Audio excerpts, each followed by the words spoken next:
Hind YouTube के इस channel पे आप सभी का स्वागत है।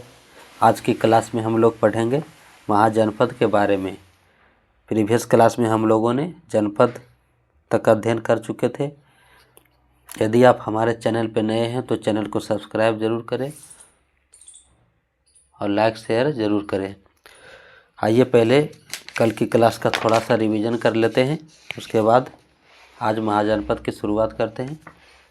देखिए, हम लोगों ने क्या पढ़ रहा था कि कुछ लोग शासक कैसे बने, यानी कुछ लोग जो है शासक कैसे बने। तो लगभग 50 वर्षों से हम अपने शासकों का चुनाव किसके जरिए करते आ रहे हैं, तो मतदान के जरिए। लेकिन बहुत पहले लोग शासक कैसे बनते थे, तो हमने अध्याय 4 में यह पढ़ा कि कुछ राजा संभवतः जन यानी लोगों द्वारा चुने जाते थे। इससे अध्याय 4 में हम लोगों ने क्या पढ़ा कि पहले जो राजा होते थे जन लोगों द्वारा चुने जाते थे, लेकिन 3000 साल पहले जो है राजा बनने की इस प्रक्रिया में कुछ बदलाव आता है। क्या परिवर्तन आता है? परिवर्तन आता है कि यहाँ के जो राजा होते हैं, राजा कैसे बनते हैं, तो यज्ञ करते हैं और यज्ञ के बाद एक घोड़ा को छोड़ दिया जाता है। बड़े बड़े यज्ञों को आयोजित करते हैं, उसमें राजा के रूप प्रतिष्ठित हो गए। अश्वमेध यज्ञ ऐसा ही आयोजन था, यानी यज्ञ के माध्यम से राजा बनते हैं। यज्ञ करते हैं, उसमें एक घोड़ा को विचरण के लिए अपने नियंत्रण देखरेख में छोड़ दिया जाता है। यदि उस घोड़ा को कोई पकड़ा या रोका तो क्या समझा जाता था कि उस राजा से युद्ध करना पड़ता था। यदि घोड़े को नहीं रोका तो यह समझा जाता था कि जो राजा अश्वमेध यज्ञ कर रहा है वो उन राजाओं से अधिक शक्तिशाली है। इस तरह से राजा बनते थे और इन सभी राजाओं में क्या निमंत्रित किया जाता था, आमंत्रित किया जाता था इन सभी राजाओं को। और राजा जो होते थे, जो यज्ञ करने वाले राजा होते थे, उनके लिए क्या लाते थे? उपहार लाते थे। और राजा का जो मुख्य स्थान होता था उसे राजसिंहासन या बाघ की खाल पर बिठाया जाता था। युद्ध क्षेत्र में राजा का सारथी उसका सहचर होता था। यज्ञ के अवसर पर वह राजा के विजयों का गुणगान करता था। कौन? राजा का सहचर। और राजा के जो सगे संबंधी होते थे, खासकर रानियां और पुत्रों को भी छोटे छोटे अनुष्ठान करने होते थे। अन्य सारे आमंत्रित राजाओं को काम क्या होता था? सिर्फ बैठ करके देखना। अन्य सभी आमंत्रित राजाओं का काम सिर्फ बैठकर यज्ञ की पूरी प्रक्रिया को देखना भर था। राजा के ऊपर पुरोहित पवित्र जल के छिड़काव के साथ साथ कई अनुष्ठान करता था। विष अथवा बहस जैसे सामान लोग उपहार लाते थे, जिन्हें पुरोहित क्षुद्र मानते थे और उन्हें कई अनुष्ठानों में शामिल नहीं किया जाता था। यानी क्षुद्र या वैश्य को क्षुद्र मानते थे पुरोहित, और इन्हें जो है कई अनुष्ठानों में शामिल नहीं किया जाता था। और इस समय जो है, ये कितने साल के बात कर रहे हैं? 3000 साल पहले। इस समय जो है वर्ण व्यवस्था यानी जाति व्यवस्था कैसी थी? तो जाति व्यवस्था में क्या बताए थे कि यहाँ जो है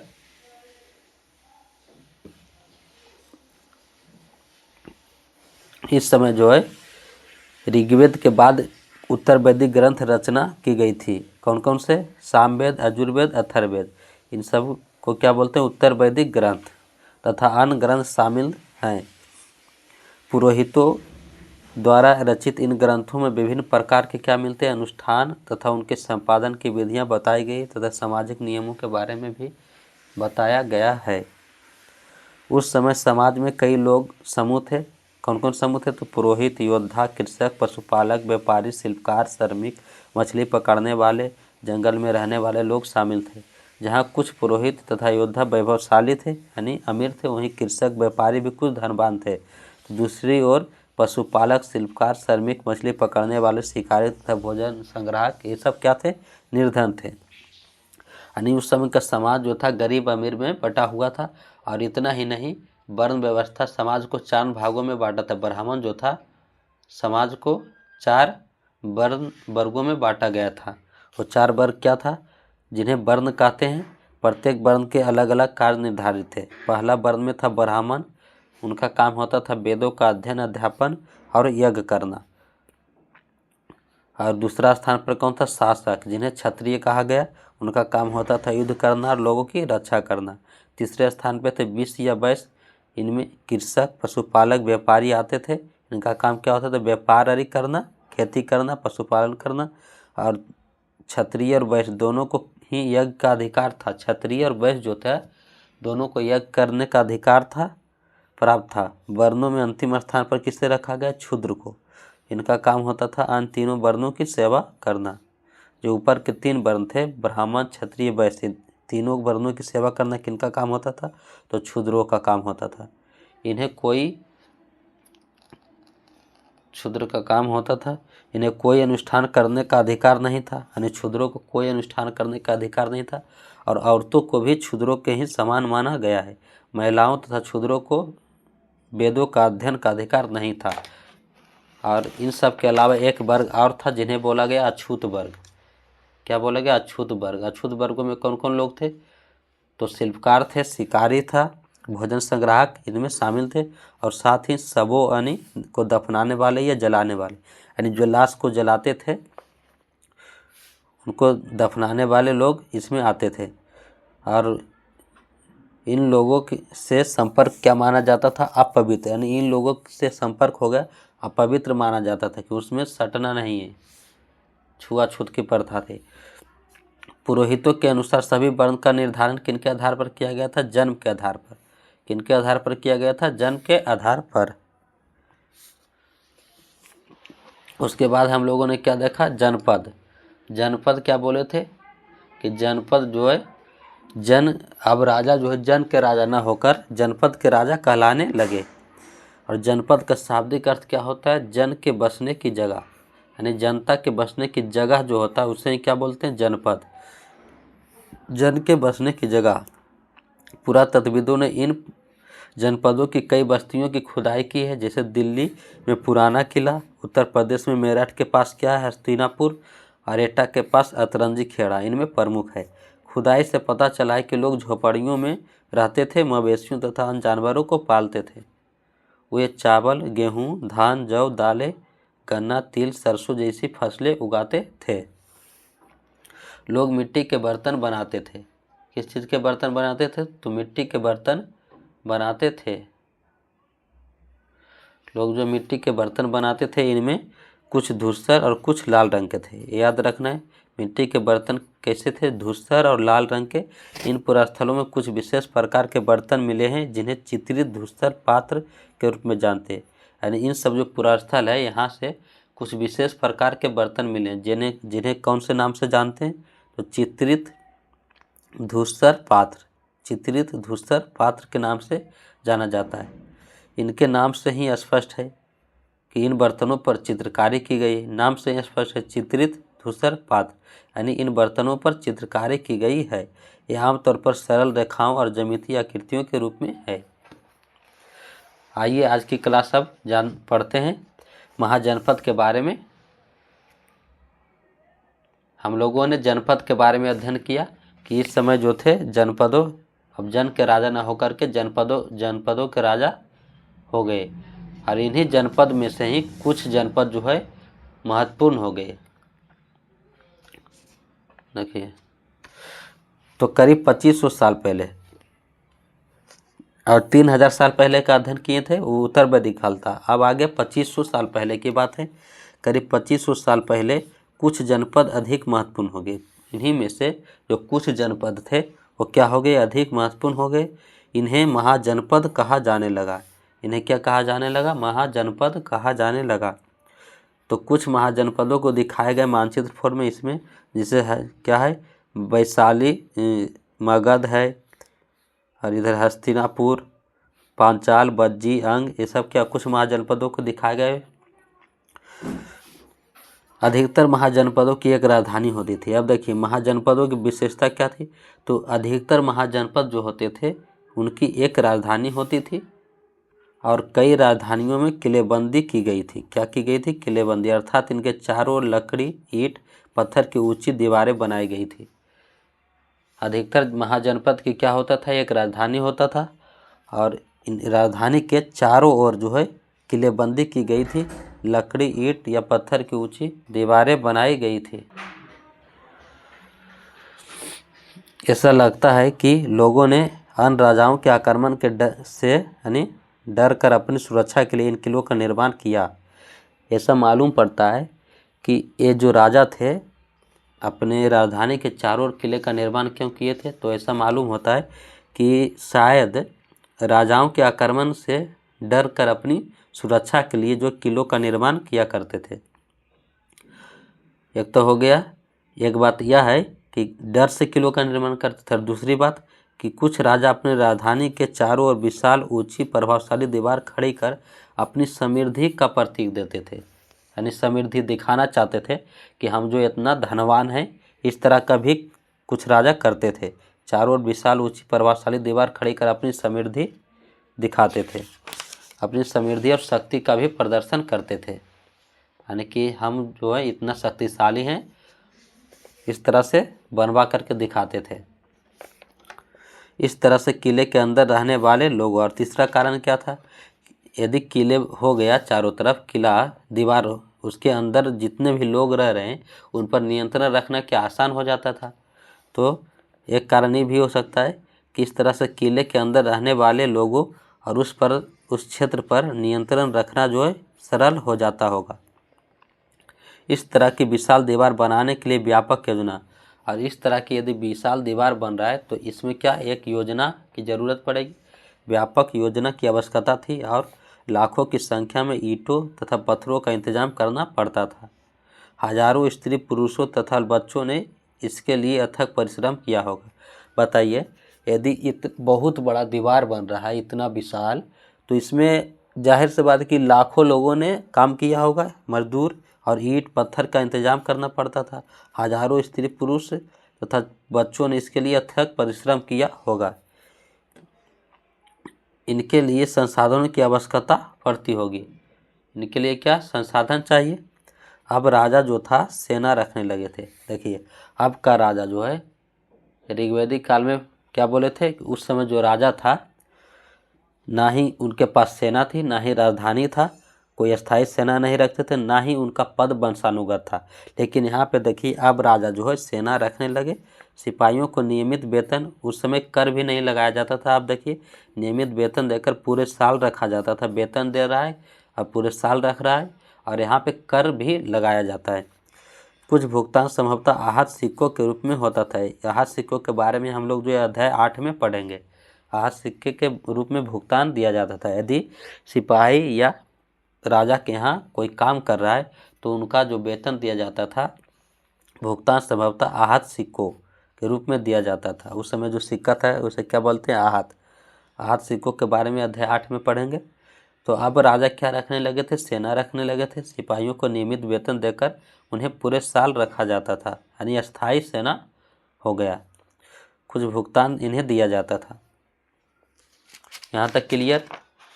तो क्या पढ़े एक बार जल्दी से, महाजनपद के बारे में क्या बोले कि जो जनपद थे उन्हीं में से करीब 2500 साल पहले कुछ जनपद क्या हो गए, बहुत महत्वपूर्ण हो गए और महाजनपद कहलाने लगे। महाजनपदों की एक राजधानियाँ होती थी। राजधानी के चारों तरफ किले का निर्माण करते थे। ये लोग शायद राजाओं के आक्रमण के डर से, या एक कारण तो ये भी हो सकता है, और दूसरा अपनी समृद्धि या शक्तिशाली दिखाने के लिए, और तीसरा उन पे जो किले के बाद उनके अंदर में जितने भी लोग थे, लोगों को उस क्षेत्र पर जो है नियंत्रण रखना आसान हो जाता होगा। इस तरह की विशाल दीवार बनाने के पीछे एक व्यापक योजना रही होगी, और योजना की आवश्यकता थी, और लाखों की संख्या में ईंटों तथा पत्थरों का इंतजाम करना पड़ता था, और हजारों स्त्री पुरुष तथा बच्चों ने इसके लिए अथक परिश्रम किया होगा। इनके लिए संसाधनों की आवश्यकता पड़ती होगी। अब क्या हुआ, अब राजा जो है सेना रखने लगे, सिपाहियों को नियमित वेतन देते थे और उन्हें पूरे साल रखा जाता था। यानी कि यहाँ पे जो है सेना अस्थायी रूप से रखा जाने लगा, और उन्हें भुगतान भी दिया जाता था सिक्कों के रूप में। और सिक्का किस नाम से जानते, सिक्के के, सिक्कों को आहत सिक्का बोला जाता था। आहत सिक्कों के बारे में हम लोग अध्याय 8 में पढ़ेंगे। तो आइए कर, अब देखते हैं कर, टैक्स। महाजनपदों के राजा विशाल किले बनवाते थे। क्या करते थे, महाजनपदों के जो राजा थे वो विशाल किले बनवाते थे और बड़ी सेना रखते थे, इसलिए उन्हें प्रचुर संसाधनों की आवश्यकता होती थी। यदि बताइए विशाल किले बनवा रहे हैं और बहुत बड़ी सेना रख रहे हैं, तो जाहिर सी बात है कि उन्हें बहुत प्रचुर यानी संसाधनों की आवश्यकता होती है। संसाधन चाहिए, सेना रख रहे हैं तो उन्हें वेतन भी देना है, तो वेतन देना तो कहाँ से लाएंगे? टैक्स लगाएंगे, कर लगाएंगे। तो प्रचुर संसाधनों की आवश्यकता होती थी, इसके लिए उन्हें कर्मचारियों की भी आवश्यकता होती थी। अतः महाजनपदों के राजा लोगों द्वारा समय समय पर लाए गए उपहारों पर निर्भर न रहकर अब नियमित रूप से कर वसूलने लगे। यानी महाजनपदों के जो राजा थे, क्या होता था कि दूसरे लोग जो उपहार देते थे उनको, अब उपहार पर निर्भर नहीं रहते हैं, अब क्या करते हैं कि अब नियमित रूप से कर लगाने लगे, कर वसूलने लगे। तो टैक्स क्या होता था इस समय? तो फसलों पर लगाए गए सबसे महत्वपूर्ण थे। ये कर जो थे, फसल पर लगाए गए कर जो सबसे महत्वपूर्ण थे। अधिकांश लोग कृषक ही थे, यानी क्योंकि उस समय क्या थे, अधिकांश लोग क्या थे? कृषक, यानी किसान थे। प्रायः उपज का 1/6 हिस्सा, उपज जितना उपज होता था उसका 1/6 हिस्सा कर के रूप में निर्धारित किया जाता था, जिसे भाग कहते हैं। जिसे क्या बोला गया है? भाग कहा जाता था। और कारीगरों के ऊपर भी कर लगाए गए थे। कारीगर जो होते थे उनके ऊपर भी कर लगाए गए, जो प्रायः श्रम के रूप में चुकाए जाते थे। कारीगर कर टैक्स कैसे देते थे? तो श्रम यानी एक दिन मजदूरी करके, जैसे बुनकर, लोहार या सुनार है, तो राजा के लिए महीने में एक दिन काम करना पड़ता था, वही उसका टैक्स होता था, कर होता था।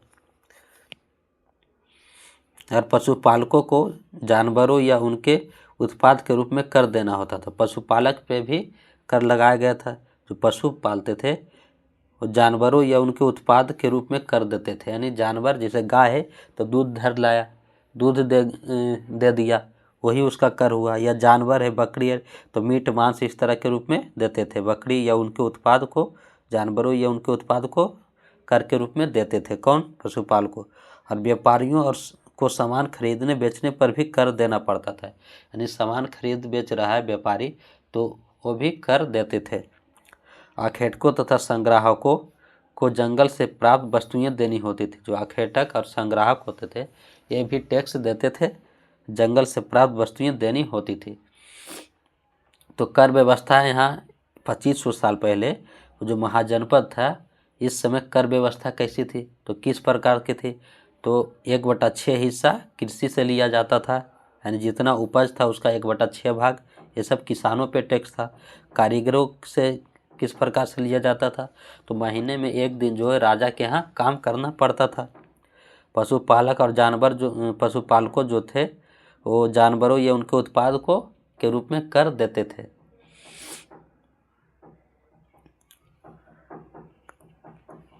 और व्यापारियों को सामान खरीदने बेचने पर भी कर देना पड़ता था। आखेटकों तथा संग्राहकों को जंगल से प्राप्त वस्तुएं देनी होती थी।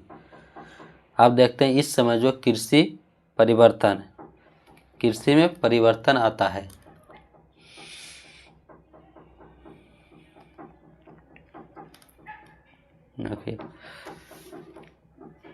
इस समय कृषि में कुछ परिवर्तन आता है। इस युग में कृषि के क्षेत्र में 2 बड़े परिवर्तन आए। कितने? 2 बड़े परिवर्तन होता है कृषि में। और परिवर्तन क्या था? तो हल के फाल जो थे अब लोहे के बनने लगे। जो हल के फाल जो थे अब किस चीज़ के बनने लगे? लकड़ी के ना बन करके अब लोहे के बनने लगे। तो बताइए, लकड़ी के फाल से जोतना ज़्यादा आसान होगा कि लोहे के फाल से? तो लोहे के फाल से। तो हल के फाल जो थे अब लोहे के बनने लगे। अब कठोर जमीन को लकड़ी के फाल की तुलना में लोहे के फाल से आसानी से जोता जा सकता था। इससे क्या हुआ कि फसलों की उपज बढ़ गई, यानी फसलों की उपज बढ़ गई। और दूसरा परिवर्तन क्या हुआ था कि लोगों ने धान के पौधों का रोपण शुरू किया। जहाँ बीज छिड़क देते थे, बीज छिड़क करके अब क्या किए? सबसे पहले धान के पौधे को उगाए, उसके बाद रोपण शुरू किया। तो लोगों ने धान के पौधों का रोपण शुरू किया, अर्थात खेतों में बीज छिड़ककर धान उपजाने के बजाय धान की पौध तैयार कर उनका रोपण शुरू किया। अब पहले की तुलना में बहुत ज़्यादा पौधे जीवित रह जाते थे, इसलिए पैदावार ज़्यादा होने लगी। तो यहाँ क्या हुआ, कृषि का उपज बढ़ा। कृषि में परिवर्तन क्या हुआ कि अब जो है लोहे के फाल का प्रयोग होने लगा। लकड़ी के फाल के स्थान पर लोहे का फाल उपयोग होने लगा, जिससे क्या होता था कि कठोर जमीन भी अब लोहे से आसानी से जोता जा सकता था, और इससे फसलों की उपज बढ़ गई। और दूसरा परिवर्तन क्या आया कि धान के पौधों का रोपण शुरू हुआ, इससे भी पैदावार ज़्यादा होने लगी। इसमें कमर तोड़ मेहनत लगता था, परिश्रम लगता था। ये काम ज़्यादातर कौन करते थे, तो दास दासी भूमिहीन खेतीहर मजदूर करते थे। भूमिहीन खेतीहर मजदूर को क्या बोला गया, कमकार करते थे। तो ये लोग जो है करते थे, इसमें कमर तोड़ मेहनत लगता था। अब आइए जानते हैं सूक्ष्म निरीक्षण मगध और बज्जी के बारे में अध्ययन करते हैं। मगध,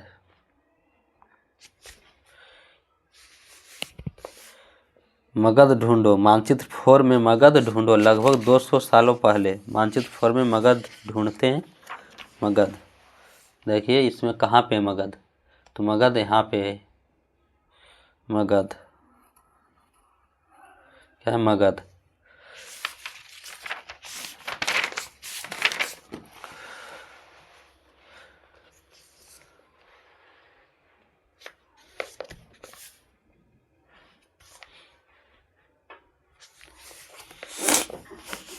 लगभग 200 सालों के भीतर मगध जो है सबसे महत्वपूर्ण जनपद बन गया। यानी 200 साल के भीतर जो मगध सबसे महत्वपूर्ण जनपद बन गया। गंगा और सोन जैसी नदियां मगध से होकर बहती थी। गंगा और सोन जैसी नदियां जो थी मगध से होकर बहती थी। तो महत्वपूर्ण हो गया, या इससे पूछा जाए क्वेश्चन कि मगध जो इतना शक्तिशाली था, इसका कारण क्या था। मगध जनपद महत्वपूर्ण क्यों हो गए, इतना महत्वपूर्ण क्यों था। तो इसका कारण है कि गंगा और सोन नदियां जो है मगध से होकर बहती है।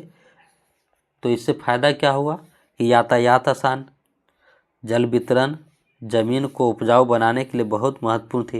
ये नदियां जो थी यातायात, जल वितरण और ज़मीन को उपजाऊ बनाने के लिए क्या थी, बहुत महत्वपूर्ण थी।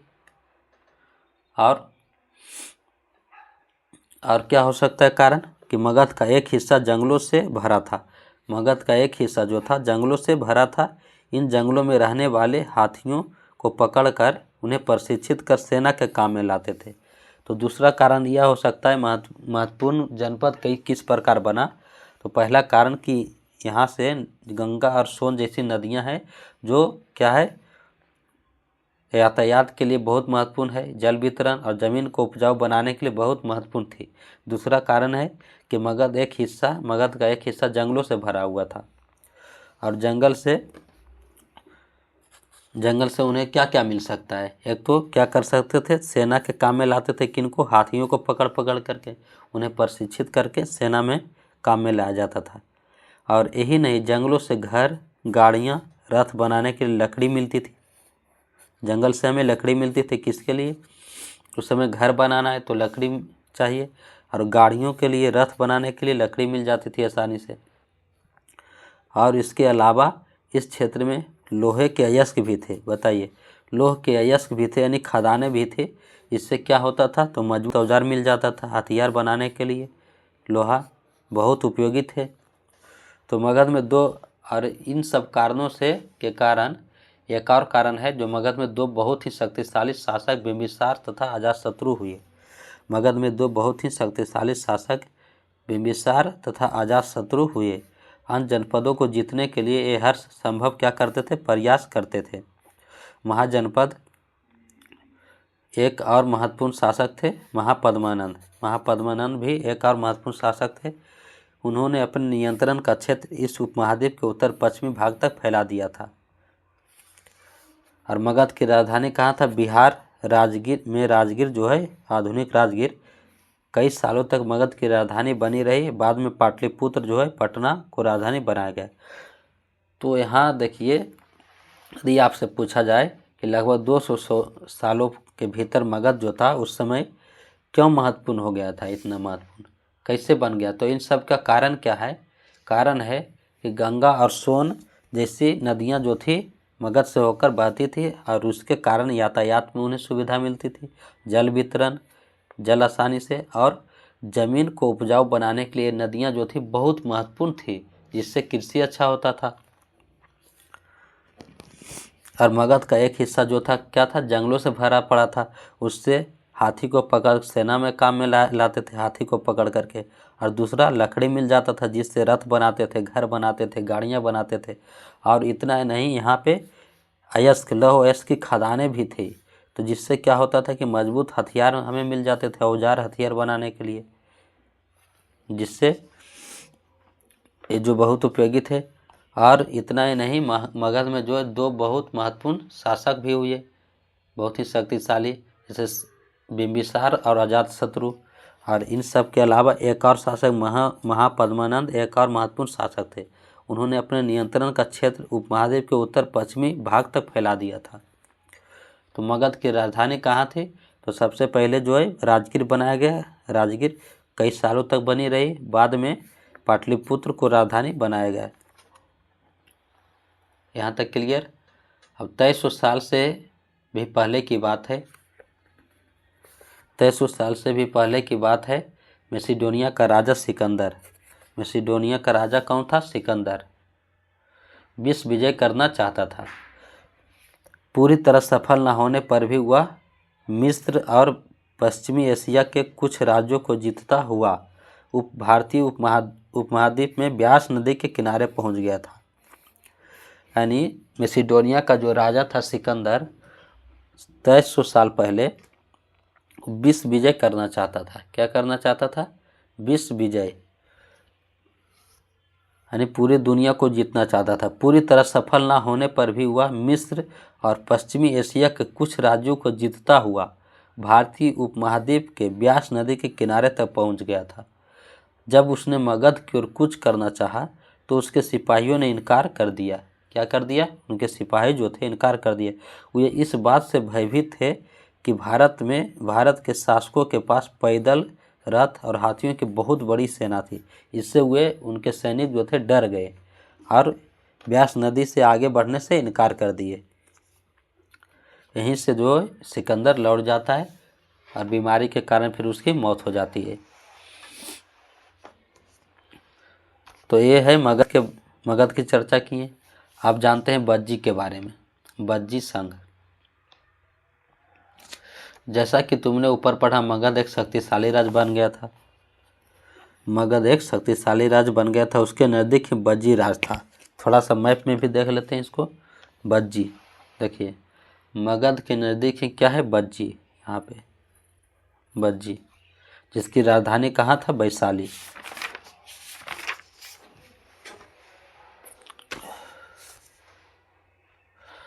तो बज्जी नज़दीक बज्जी राज था, जिसकी राजधानी कहाँ है? वैशाली, वर्तमान में बिहार में। यहाँ एक अलग किस्म की शासन व्यवस्था थी। यहाँ जो थी एक अलग किस्म की शासन व्यवस्था थी, जिसे गण या संघ कहते हैं। यहाँ पे जो थी बज्जी में एक अलग प्रकार की शासन व्यवस्था थी, जिसे क्या बोलते हैं? गण या संघ कहते हैं। गण या संघ में जो होते थे कई शासक होते थे, यानी एक शासक नहीं होते थे, इसमें कई शासक होते थे। और कभी कभी लोग जो है एक साथ शासन करते थे, जिसमें से प्रत्येक व्यक्ति राजा होता था, यानी राजा कहलाता था। यानी जितने शासक होते थे सब मिल करके शासन करते थे, और इनमें से प्रत्येक व्यक्ति जो होता था राजा कहलाता था। ये सभी राजा विभिन्न अनुष्ठानों को एक साथ संपन्न करते थे। सभाओं में बैठकर ये बातचीत, बहस और वाद विवाद के जरिए तय करते थे कि क्या करना है। यानी ये लोग एक साथ बैठते थे सभा में और बहस, वाद विवाद के जरिए तय करते थे कि क्या करना है और किस तरह करना है। शत्रुओं के आक्रमण से निपटने के लिए वे मिलकर चर्चाएं करते थे। स्त्रियां, दास तथा कमकार इन सभाओं में हिस्सा नहीं ले सकते थे। स्त्रियां, दास और कमकार जो थे, यानी भूमिहीन मजदूर, ये सब जो है सभाओं में हिस्सा नहीं कर सकते थे। बुद्ध तथा महावीर, जिनके बारे में अध्याय 6 में पढ़ोगे, दोनों ही क्या थे? गण या संघ से संबंधित थे। बुद्ध या महावीर जो थे, दोनों के दोनों गण या संघ से संबंधित थे। बौद्ध साहित्य में संघ के जीवन का जो है बहुत ही सजीव वर्णन मिलता है। तो गण शब्द का मतलब क्या होता है, थोड़ा सा जान लेते हैं। गण शब्द का प्रयोग कई सदस्यों वाले समूह के लिए किया जाता है। गण शब्द का प्रयोग किसके लिए किया जाता है, कई सदस्यों वाले जो समूह होते हैं उसके लिए गण का प्रयोग किया जाता है। संघ जो होता है, संघ एक संगठन होता है, संघ अर्थात संगठन या सभा बोल सकते हैं। अब जानते हैं अजात शत्रु।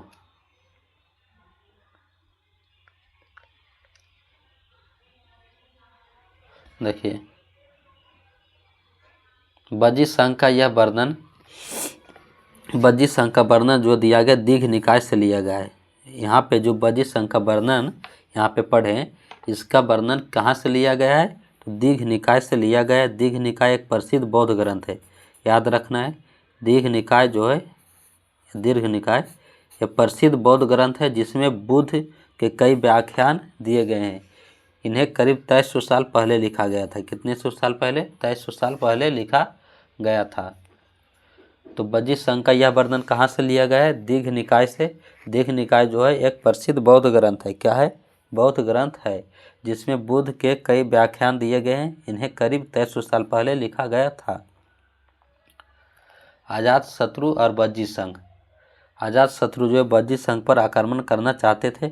उन्होंने अपने मंत्री बस्कार, इसके मंत्री कौन थे, बस्कार, को बुद्ध के पास सलाह लेने के लिए भेजा। यानी अजात शत्रु जो थे इस पे आक्रमण करना चाहते थे बज्जी संघ पे।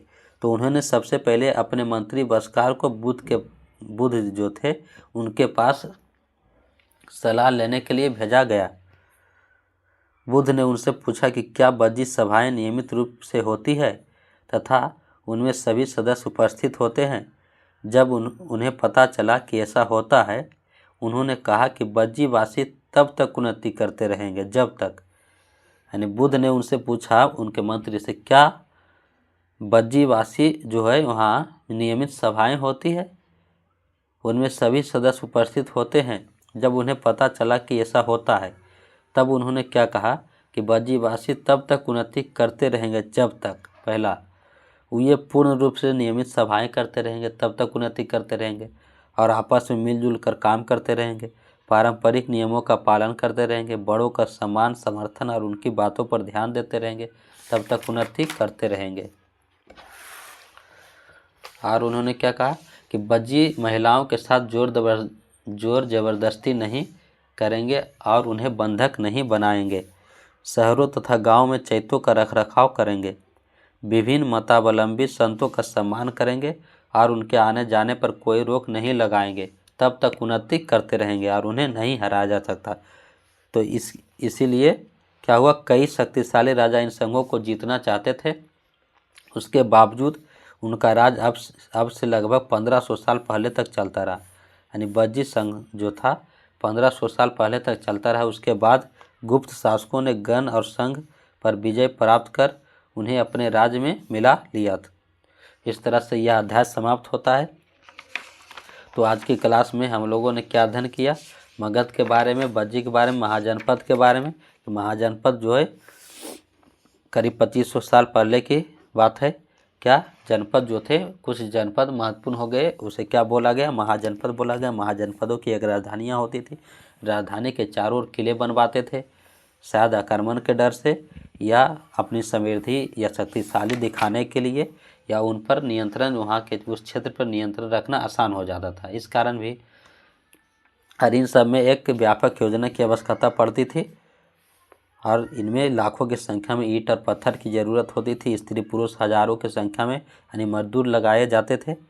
और अब जो राजा होते थे सेना रखने लगे। क्या रखने लगे, अस्थाई सेना, यानी नियमित कर देते थे और सेना रखते थे साल भर, और उनको जो कर देते थे, भुगतान करते थे, नियमित वेतन देते, सॉरी कर नहीं, नियमित वेतन देते थे और उन्हें सालों भर रखा जाता था। और आहत सिख, नियमित वेतन जो किस रूप में होता था, आहत सिखों के रूप में। और अब के राजा जो थे कर लगाने लगे। कर जो होता था किस किस पे लगाया जाता था, कृषि पे, कारीगर, पशुपालक, व्यापारी और अखेटक, खाद्य संग्राहक, इन सब पे कर लगाया जाता था। कृषि में 1/6 हिस्सा उपज का देना होता था, जिन्हें क्या बोला गया, भाग। और कारीगर जो होते थे वो महीनों में एक दिन राजा के लिए काम करते थे। और जो पशुपालक होते थे जानवरों या उनके उत्पाद को कर के रूप में देते थे। और व्यापारियों को सामान खरीदने बेचने पर भी कर देना पड़ता था। आखेटकों तथा संग्राहकों को जंगल की परात वस्तुएं देनी होती थी। और इस समय जो कृषि में कुछ परिवर्तन आया, दो बड़े परिवर्तन क्या था, अब लकड़ी के फाल के उपयोग के स्थान पे लोहे के फाल का उपयोग होने लगा, जिससे क्या फसलों की उपज जो है बढ़ गई। और दूसरा परिवर्तन क्या आया कि लोगों ने धान के पौधों का रोपण शुरू किया। जहाँ पहले बीजों को छिड़क देते थे उसके स्थान पे अब उसका रोपण शुरू किया। पहले पौधे तैयार करते थे, उसके बाद फिर रोपते थे, जिससे क्या हुआ कि अधिकतर पौधे अब मरने से बच जाते थे, जीवित रह जाते थे। इससे पैदावार भी ज़्यादा होने लगी। इसमें क्या होता था, कमरतोड़ परिश्रम लगता था। ज़्यादातर दास दासी भूमिहीन खेतीहर मजदूर काम किया करते थे इसमें। उसके बाद हम लोगों ने देखा मगध जो इतना महत्वपूर्ण क्यों हो गया था, तो इसके पीछे कारण था कि यहाँ से जो गंगा और सोन जैसी नदियाँ मगध से होकर बहती है, जिससे यातायात आसान था, जल वितरण आसान, और जमीन को उपजाऊ बनाने के लिए नदियाँ जो थी बहुत महत्वपूर्ण थी। और मगध में एक हिस्सा जो था जंगल था, यहाँ से लकड़ी मिल जाती थी घर बनाने के लिए, रथ बनाने के लिए। और जंगल से हाथियों को पकड़कर प्रशिक्षित कर सेना के काम में लाया जाता था। और इतना ही नहीं, यहाँ पे जो थे लौह अयस्क के खदाने भी थे, जिसके कारण उन्हें मजबूत औजार मिल जाता था और हथियार बनाने के लिए लोहा मिल जाता था। और यहाँ जो है बहुत दो महत्वपूर्ण शक्तिशाली शासक हुए थे, बिंबिसार और अजातशत्रु। इन सब के अलावा एक और शासक जो महापद्मानंद, ये भी महत्वपूर्ण शासक थे। और कई सालों तक जो है मगध की राजधानी क्या थी, राजगीर। उसके बाद पाटलिपुत्र को राजधानी बनाया गया। 2300 साल पहले मैसिडोनिया का राजा जो सिकंदर था, वो विश्व विजय करना चाहता था। कुछ राज्यों को जीतता हुआ यानी भारत में ब्यास नदी के तट पर पहुंच गया था, ब्यास नदी तक के किनारे। उसके बाद वहां से मगध की ओर कूच करना चाहा, लेकिन उसके सेना ने क्या किया, इनकार कर दिया, क्योंकि उन्हें पता था कि मगध शासकों के पास पैदल कई हजारों में जो पैदल सैनिक, रथ और हाथियों की बहुत बड़ी सेना है। इससे वह क्या हुआ, डर गया उसके सैनिक। और वज्जित संघ के बारे में, वज्जित संघ की राजधानी कहाँ थी, वैशाली। वज्जित संघ की राजधानी वैशाली। यहाँ पे एक अलग प्रकार का शासन व्यवस्था था, जिसे क्या बोला, गण या संघ कहते हैं। यहाँ कई शासक होते थे, लोग एक साथ शासन करते थे, प्रत्येक व्यक्ति राजा कहलाता था। ये सभी राजा विभिन्न अनुष्ठानों को एक साथ संपन्न करते थे, सभाओं में बैठकर बातचीत, वाद विवाद, कोई भी निर्णय लेना हो तो सभी लोग बैठकर निर्णय लेते थे। वाद विवाद के जरिए तय करते थे कि क्या करना है। शत्रुओं के आक्रमण से निपटने के लिए भी मिलकर चर्चाएं करते थे। और स्त्रियां, दास, कामगार ये जो थे सभाओं में हिस्सा नहीं ले सकते थे। और बुद्ध और महावीर भी जो थे क्या, गण या संघ से संबंधित थे। बहुत साहित्य में संघ के जीवन का जो है बहुत ही सजीव वर्णन मिलता है। और यह वर्णन जो वज्जित संघ का लिया गया है, कहाँ से लिया गया है, तो दीघ निकाय से। कहाँ से, दीघ निकाय से। दीघ निकाय जो एक प्रसिद्ध बौद्ध ग्रंथ है। कौन से, प्रसिद्ध बौद्ध ग्रंथ है दीघ निकाय। कितना 100 साल पहले लिखा गया, 2300 साल पहले लिखा गया। तो इस तरह से हो गया। तो आज की क्लास यहीं तक रखते हैं, समाप्त हो गया यह अध्याय। अब आगे की क्लास में हम लोग अध्याय 6 पढ़ेंगे।